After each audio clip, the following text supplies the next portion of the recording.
Iginiit ni Senate President Chis Escudero na hindi maaapektuhan ang impeachment trial laban kay Vice President Sara Duterte. Kung sakaling kasuhan siya ng Department of Justice, kasunod yan ang mga isinampang reklamo ng NBI kaugnay sa mga naging pahayag ng bise laban kay Pangulong Bongbong Marcos. Balitang hatid ni John Consulta. Kapag pinatay ako, patayin mo si BBM, si Lisa Araneta at si Martin Romualdez. No joke. No joke. Halos 3 buwan matapos bitawan ni Vice President Sara Duterte ang pahayag na ito sa isang virtual press conference. Naghain na ng reklamo ang National Bureau of Investigation. Ang inihain nila sa DOJ, inciting to sedition at grave threats. Naniniwala kami na sapat ang aming mga ebidensyang inilatag. Nasa DOJ na ang bola ngayon. No? I-determine nila kung magkukondak sila ng preliminary investigation at later i-file ang case sa court. Tinangkaraw ng NBI na hanapin ang umano'y taong tinukoy ng bise na kinausap niya pero di nila ito natuntun. 2 beses inimbitahan ng NBI si Vice President Duterte para magbigay ng pahayag pero di ito sumipot. Kami ay political, straightforward. Wala sa aming nag-utos, wala sa aming nagdikta kung ano ang dapat gawin sa kaso. Yun, yung kinalabasan ng aming investigasyon ngayon ay ayon sa aming pag-weigh ng evidence. Kamakailan, sinabi ng bise na wala siyang binibitawang assassination threat laban kay Pangulong Bongbong Marcos.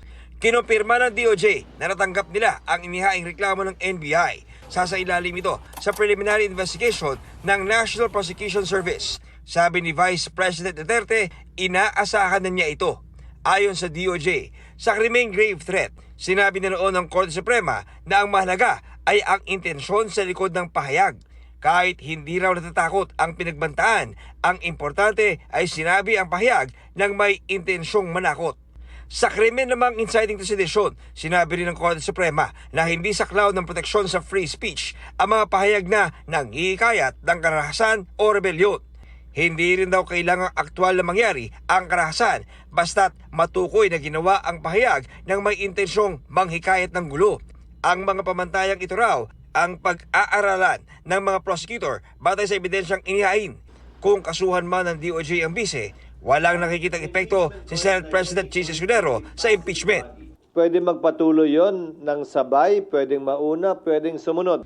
Dinadraft ngayon ng Senado kung ano ang magiging bagong impeachment rules. Ayon kay Senate President Chis Escudero, ang balak ngayon patapusin muna ng Senado ang eleksyon sa May 12 at ang State of the Nation address ni Pangulong Marcos sa July 21. Mahigit 5 buwan pa bago ang SONA. Kaya sabi ni retired Supreme Court Associate Justice at Constitution Framer Adolf Ascuna, baka may dumulog sa Korte Suprema na baliwalain ang pagpapa-impeach ng 19th Congress sa bise.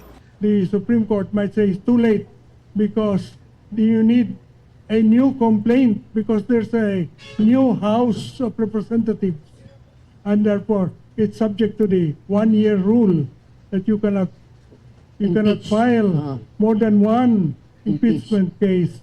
Hindi naman daw ito mangyayari, depende sa aksyon ng Senado na tatayong impeachment court.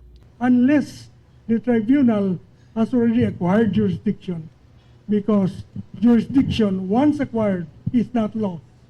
Sabi naman ni Escudero, may jurisdiction na ang Senado. Meron ng jurisdiction ang Senado dyan sa kasong yan dahil tinanggap na namin Mag-convene man o hindi yung korte to receive evidence, mag-i-issue na ng mga jurisdictional orders ang impeachment court na ito. Kaugnay ng pagpapasagot, na pag-usapan na natin yan. Pagpapasagot sa nasasakdal at paghingi ng tugon doon ng prosecution naman. John Consulta, nagbabalita para sa GMA Integrated News.